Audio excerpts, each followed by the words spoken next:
ಈಗ SITಯೇ ಹೇಳಿದೆ, ಷಡ್ಯಂತ್ರ ನಡೆಸಿದ್ದಾರೆ ಅಂತ ಅವರೇ ಹೇಳಿದ್ದಾರೆ.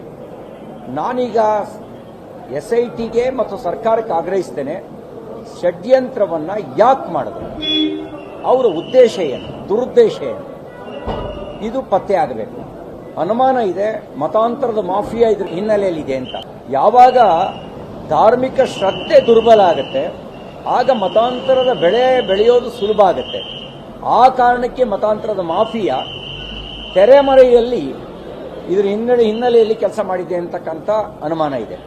ಇನ್ನೊಂದು ಅನುಮಾನ ಇದೆ, ನಿಯೋ ಕಮ್ಯುನಿಸ್ಟ್ ಮೆದುಳು. ಅಂದರೆ ಈಗ ಅವರು ಕ್ಲಾಸ್ ಸ್ಟ್ರಗಲ್ ಅಲ್ಲಿ ಸಕ್ಸಸ್ ಕಾಣದೇ ಇದ್ದಾಗ ಅವ್ರೇನ್ ಮಾಡಿದ್ರು, ಕಲ್ಚರಲ್ ಮಾರ್ಕಿಸಮ್ ಮೂಲಕ ಸಣ್ಣ ಸಣ್ಣ ವಿಷಯದಲ್ಲೂ ಒಡೆದಾಡತಕ್ಕಂಥ, ಪರಸ್ಪರ ಎತ್ಕಟ್ಟತಕ್ಕಂಥ ಒಂದು ಮೆದುಳು ಕೆಲಸ ಮಾಡ್ತಾ ಇದೆ. ಅವರು ಕೂಡ ಇದಕ್ಕೆ ಗೊಬ್ಬರ ನೀರು ಹಾಕಿದ್ದಾರೆ ಅಂತಕ್ಕಂಥ ಮಾತನ್ನು ಹೇಳ್ತಾ ಇದ್ದಾರೆ. ನೆರೆಯ ರಾಜ್ಯ ತಮಿಳುನಾಡಿನ ಒಬ್ಬ ಸಂಸದ ಇವರಿಗೆ ಎಲ್ಲ ರೀತಿಯ ಸಹಕಾರ ಕೊಟ್ಟಿದ್ದಾನೆ ಅಂತಕ್ಕಂಥ ಆರೋಪವೂ ಕೂಡ ಕೇಳಿ ಬರ್ತಾ ಇದೆ. ಇದೆಲ್ಲವನ್ನೂ ಆಧರಿಸಿ ಸಮಗ್ರ ತನಿಖೆ ಆಗಬೇಕು ಅಂತ ಆಗ್ರಹಿಸ್ತೇನೆ. ಯಾರೇ ಇದ್ರು ಅದು ಕೇವಲ ಇಂಡಿವಿಜುವಲ್ ಇನ್ಸಿಡೆಂಟ್ ಆಗಿ ಪರಿಗಣಿಸಬಾರದು. ಇದನ್ನ ಕೋಟ್ಯಾಂತರ ಜನರ ಭಾವನೆಗೆ ಘಾಷಿ ಮಾಡೋದಕ್ಕೆ ನಡೆಸಿದ ಷಡ್ಯಂತ್ರ ಅಂತ ಹೇಳಿ ಭಾವಿಸಬೇಕು, ಸೀರಿಯಸ್ ಆಗಿ ತಗೊಳ್ಬೇಕು.